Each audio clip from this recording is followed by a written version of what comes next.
আসসালামু আলাইকুম, কেমন আছেন আমার প্রিয় মানুষগুলি? আজকে আপনাদের সামনে কিছু কথা বলার জন্য আসলাম।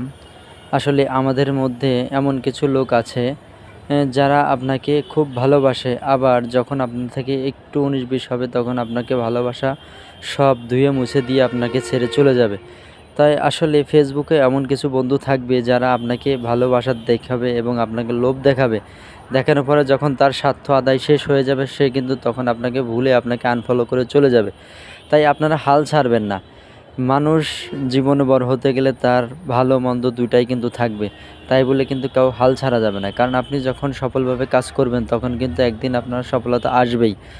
আর প্রতিনিয়ত আল্লাহ পাক মানুষকে যখন যেভাবে সৃষ্টি করছে এভাবে আপনাকে চলতেই হবে। কারণ মানুষের আল্লাহ পাক সৃষ্টি করেছেনই এইভাবে যে দুঃখের পরে সুখ। অর্থাৎ কষ্টে যখন আপনি কষ্টকে পিছনে ফেলে দিয়ে যখন সামনে এগিয়ে যাবেন তখনই কিন্তু আপনি সুখের দেখা পাবেন।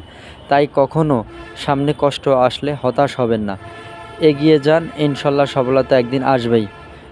আল্লাহ পাক মানুষকে সফলতা কিন্তু তার কষ্টের বিনিময়ে দেয়। এমনি সফলতা আসে না। তাই সবাই ভালো থাকবেন, সুস্থ থাকবেন। আল্লাহ হাফেজ।